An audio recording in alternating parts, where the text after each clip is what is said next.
The Real Mccoys, starring Walter Brennan, created by Irving Pincus. Want you to meet the family known as the Real Mccoys. That's Grandpappy Amos, the head of the clan. He roars like a lion, but he's gentle as a lamb. And now here's Luke, who beams with joy since he made Kate Mrs. Luke McCoy. From West Virginia they came to stay in sunny California. Old Grandpappy Amos and the girls and the boys of the family known as the Real McCoys. Luke, will you hurry up and get the program? Well, Seth's got to get warmed up. Well, even if it boils over, we ain't going to win. Something's coming up. That's it. Be quiet, everybody. Get your raffle tickets ready. I get the ticket you and me bought, Amos. We'll get in tearing position because we ain't got a chance. Ladies and gentlemen, KXFT presents as a special public service the final drawings for the Valley Hospital raffle. And Miss Helen Odell is right there spinning the cage right now, picking the winners for us. I got my fingers crossed. All you're going to get is a pain in the knuckle. While Miss Odell is reaching in for the first ticket, let me remind you that the first prize is a wonderful all-expense round trip to Paris. The only people who win them trips is rich people who's already been there 3 or 4 times and they hate it. Thank you, Miss Odell. Now, ladies and gentlemen, here it is. The name of the winner of the first prize is Mr. Michael Birkenstadt of 124 Curtis Way. You're on your way to Paris, Mr. Birkenstadt. Birkenstadt? I know him. Yeah, so do I. He's the richest man in the whole valley. Like I told you, if you ain't a millionaire, don't bother to buy no raffle tickets. Now for the name of the winner of the second prize. Mrs. Patricia Thal of Shadow Lane Road. And she wins the beautiful, new, ultra-compact station wagon. Ain't that wonderful? Patricia Thal. I never heard of her. I never heard of her neither. I never heard of Shadow Lane Road. You know why? Because there ain't no such place, and there ain't no such a person. They always leave a rich person win the first prize to make it look good. But after that, it's all fixed. Grandpa? And now the name of the winner of the third prize, Mr. Robert Guy of 6623 Rosemary Road. He wins the portable television set. Yeah, what did I tell you? Anybody ever hear of him? No, I ain't. Me neither. That's a terrible thing they're doing. It just ain't so. Pass me another ticket. How can you say that after all the proof I done give you? The winner of the fourth prize is... It's a little hard to make out the names. You know why? Yeah, because he's making up a name, that's why. First name is George McMichael, and... Now, if there was ever a phony name, that's it. Hey, Amos! That's it. Amos McCoy. That's me. That's what he's talking about. We won!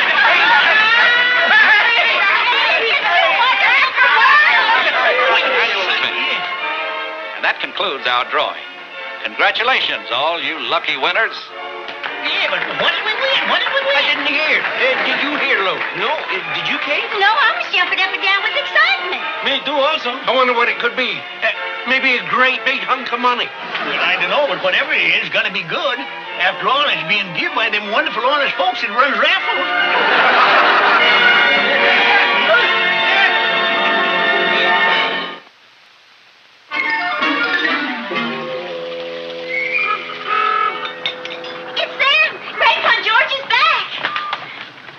But they're not driving a new car, and they're wearing the same clothes. It must be money. Well, take it easy now. We'll find out in a minute. Well, what is it? What did you win? See, I told you. Money. A whole blanket full. No, it ain't money. Me and George's new papas. Papas? We won us a baby. What? A baby pig. Aw, ain't she adorable? Did you ever see such beautiful blue eyes? Yeah, they remind me of yours, George. Only yours a little more obedient. Have you christened her yet? Yeah, I think we'll call her Penelope. Penelope. If ever I saw a pig that should be called Penelope, it's her. Can I hold her? Oh, be careful, Peppino. I will. Hey, quit fussing over her. She's just a pig. Oh, look at this little thing. Isn't it a shame that someday this cute little thing will grow up to be a hug?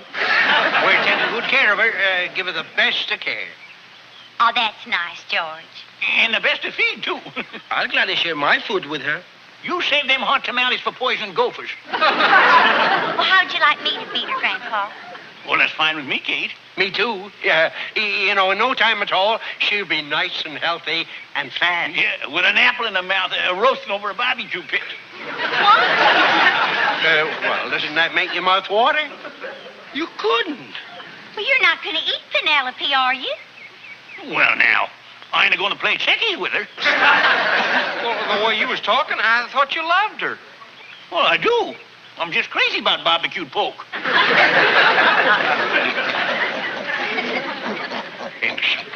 Let's make a date right now. 2 weeks from today, dinner.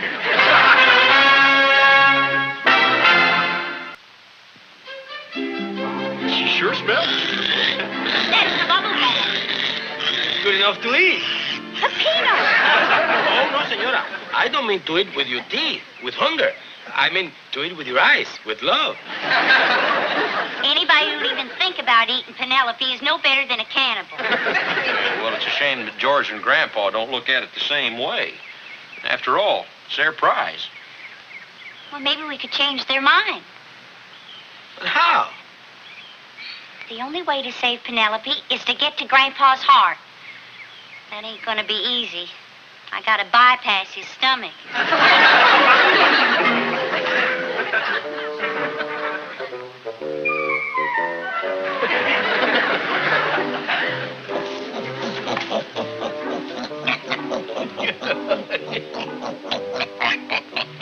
Why, Penelope, what are you doing following me in here like this?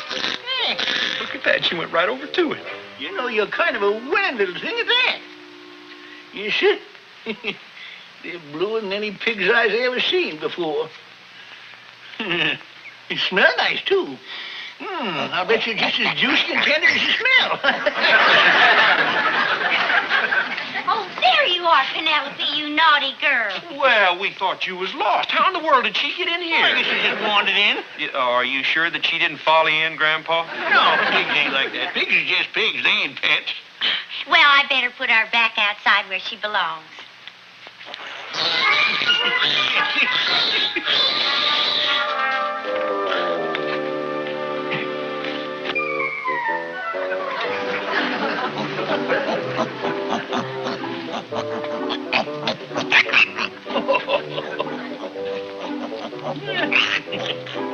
Well, now, I'll be dogged. You did follow me. Pick me out special, huh? Well, if you ain't a pit boy, you're sure trying to act like one. We'll leave her in there long enough for Grandpa to start to lose his appetite. Then we'll get to work on George. Well, now, don't look at me like that, Penelope. You know, you're supposed to make my mouth water. Not my balls.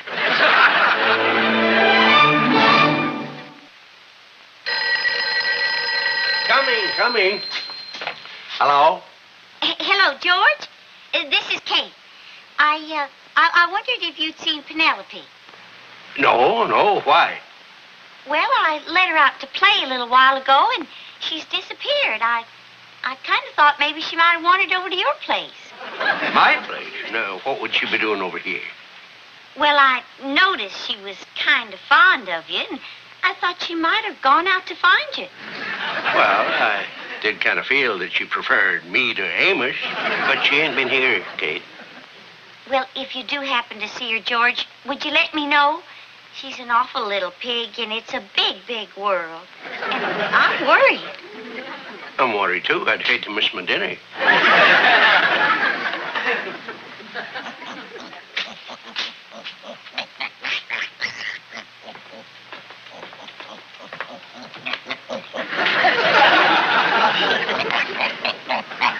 Well, what do you know? She did follow me. Yeah. Oh, now look at you. You get all stretched up in the bramble bushes, fighting your way back to me. Let me fix your ribbon straight, eh? There you are, cutie pie. Oh, what's the matter? You're shaking all over. Well, seeing Amos's mouthwater must have scared you to death. Don't you worry, because Papa George ain't gonna let nobody stick no apple in your mouth. think that if Penelope is going to go to a barbecue on Saturday, she's going to go as a guest. Oh, hello, George. Just on the way over to see you. Yeah, well, I just come over to bring Penelope back. She run away from home. When she run away? Oh, she hightailed her over to my house. Guess she felt kind of lonesome for me. Well, I guess there's no accounting for pig's taste, George. Well, sit her down, sit her down. Yeah. All right, run along. Run along, Penelope. And don't you worry, I'll be right here. Well, Amos, what's in your mind? On my mind? Oh, nothing special, George. I thought you said you was coming over to see me. Well, I don't have to have nothing on my mind to come over to see you, George. You got anything on your mind? No, nothing much. Now, listen, George, we can stand out here and beating around the bush till tomorrow morning. If you got something to say, why, leave us just come right out with it in the open, honest and straightforward. That's all right with me, Amos. Good. Now we understand each other, so sit yourself down, George. Yeah. Well, what's in your mind? Nothing special. What's on yours? There you go again. There just ain't no use talking to you. Now, wait a minute, George. Me and you as mule traders of the old school. It ain't natural for us to come right out first off and say what we got in our mind. We got to talk about the unimportant things before we zigzag our way back to the point, you see. Yeah, you're right, Amos. We're dyed-in-the-wool slickers. You're about as tricky as those that come to. Well, now that we got the rules laid down, let's talk about the most unimportant thing that's the furthest away from what we're going to talk about. All right. Go ahead. Well, leave us talk about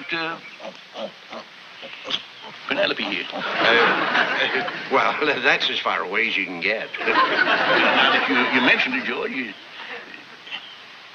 have you noticed how puny she's getting? Yeah. Look at her. You can almost see through her in a dim light. Yeah, I feel I failed you in fattening her up, because she ain't going to be much of a barbecue. Well, that's a raffle prize for you, Amos. They ain't never no good. You know, that makes me feel even guiltier, because I'm the one who talked you into splitting your ticket with me. Oh, don't take it so hard, Amos. You're always doing things like that. Yeah, but this time I want to make it up to you, George. What do you think Penelope's worth? That scrawny little thing. Yeah, that pitiful excuse for a pig. Well, I'd say half of her is worth $5. Well, that's not right, but if you do... Here's your $5. George, hold on. I'm buying it from you. No, I'm buying it from you. George, you mean to tell me that you'd only offer $5 for that husky little pig with all the blue-lipping qualities of Penelope? Well, maybe I was a mite low. You think $10 would be fair? Now you're talking, George. $10, and you drive a hard deal. No, wait a minute, Amos. I'm buying her from you, remember? No, I don't remember nothing of the kind. $15? No, sir. Now, look, leave us get this straight, George. My half of Penelope ain't for sale. Now, just leave us haggle over your half. $10. My half of Penelope ain't for sale at no price. Well, I ain't selling my half either. Then the sale's off. And you're saying the only way that we can settle this is letting little Penelope be barbecued? If that's the way you want it, it's okay with me. Well, now, if that's the way you want it, it's okay with me. All right, okay. I'll see you sadly at the barbecue then. But you remember this, George. She's on your conscience. And you can bring your own knife and fork, too.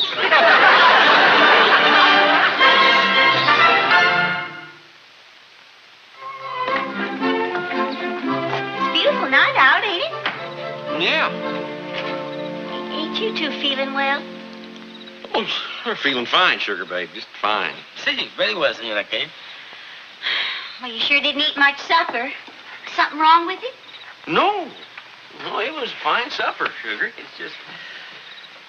Well, I don't know. Everything we try to eat reminded us of Penelope.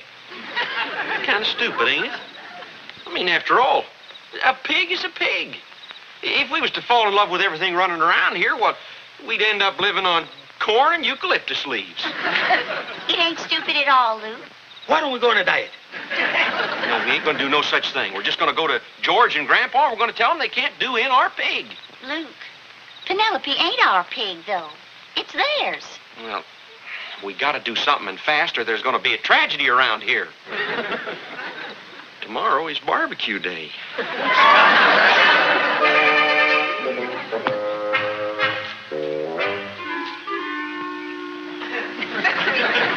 Hi. Well, it took you long enough to get here. Well, what's so special? I had to come all the way over here to talk to you. Do you know what today is? You mean you got me over here because you don't know what day it is? George, I know what day it is. It's Saturday. They were barbecuing Penelope on account of you. So that's it. Yeah, that's it. Well, as long as I'm working on the pit here, I'll stay here whilst you go over and take care of Penelope. Take care of Penelope. You know what I mean, George. Oh, no, Amos, no. I don't want to. I know how you feel, George. But after Penelope is over them hot coals for a few hours and that delicious aroma is oozing around you, well, you'll forget all about the terrible thing you done. Oh, no, you don't. What's the matter, George? I know what you're trying to do. You're trying to make me back down and give you my half of Penelope, but I ain't gonna do it. Well, in that case, I guess we got to go ahead with your plans for the execution. They ain't my plans, Amos. They're your plans, and I say it's up to you. Well, there's only one way to settle who does the deed. Who draws straws? Straws it is. The one who gets the short piece, he's got to end it all for Penelope. Right. No backing out now. I ain't gonna crack under pressure. I'll get him ready.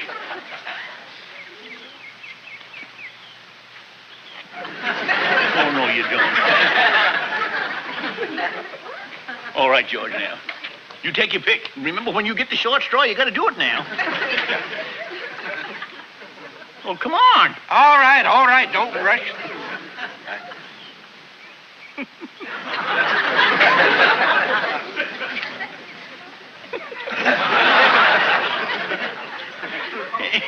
Having a little trouble making up your mind, George? No, I ain't got no trouble. I'm...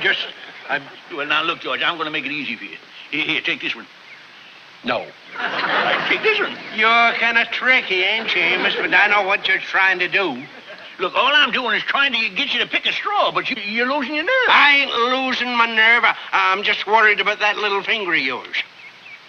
Well, now that's the most far-fetched thing I ever heard of. When I pick that straw, you'll snap it off short with that tricky little finger of yours. But you ain't gonna get away with it. You're just chicken, George. I'm chicken. Amos, let's go over to your house. Let Kate hold the straws, and then we'll see who's chicken. All right. Kate! Grandpa? Come in here and bring your broom. What for? Never mind the questions, just bring the broom. Well, what's the trouble, Grandpa? I'm going to settle an argument with this here yahoo once and for all. Well, here's the broom. Here, pick 2 straws out of it, Kate. One short one, one long one. Hold them in your hand so as we can't see them. And you can pick first if you ain't chicken. Me? Ah. All right. Well, what are you waiting for? I ain't waiting. Then go ahead. Just a minute. What's the matter? It smells to you like the roast is burning? I don't smell nothing burning. Go ahead and pick, Amos. Yeah, I'll check it for you, Sugar Babe. You're the guest, George. It's your turn. Wouldn't be polite. All right, we'll pick a straw and see who picks a straw first. That's fair to me. Did you say roast? Mm-hmm. How come you're fixing a roast? Well, it's our supper. But we was going to have a barbecue. What difference does it make if I roast or you barbecuing? You mean you... Oh, no. You couldn't have. Well, Grandpa, by the time you two got around to it, we'd have had to have Penelope for breakfast. So I took care of Penelope for you. Look, how could you? My own flesh and blood. Well, let's sit down, everybody, and get to it. Amos. Now, look, you tell me straight out. Is Penelope in that there roasting pan? She sure is. Well, how could you do it? How could you finish off that defenseless little pig? Well, it was getting late, and I just thought I'd save you both the trouble. Well, I never intended to do it. Well, if you didn't, George would. Me? Oh, not in your life. I wouldn't have hurt Penelope for the world. You would, too. You couldn't wait to get the short straw, you heartless butcher. No such a thing. I was just stalling for time to try and give Penelope a reprieve. Well, I was only trying to save her life, even if it meant I had to give it to you for nothing. That ain't true, Amos. I swear it on a stack of Bibles. Grandpa, do you mean what you just said? I swear it if I'd have had the chance. And George, Penelope's all yours. No. I couldn't stand to look at her now. Sure you could, George. Try. Penelope. Now, what kind of a sneaky trick is that? Well, what do you mean, Grandpa? Well, you said you barbecued Penelope in that pan. No, I didn't. I said I took real good care of her, and I did, too. Real good care. But the roast. It's in the oven, Grandpa. Best one you ever tasted. Well, I've been swindled, that's what I've been. No, you ain't, Grandpa. You're just the one that made the bigger sacrifice. The only trouble with you is you just love Penelope more than George did. Oh, yeah, well, I guess that's true. You hear that, George? That little doll is alive and in your arms right now. Because my family knows me to be a loyal, generous, and unselfish man. And don't you ever forget it. And don't you forget that $15 neither.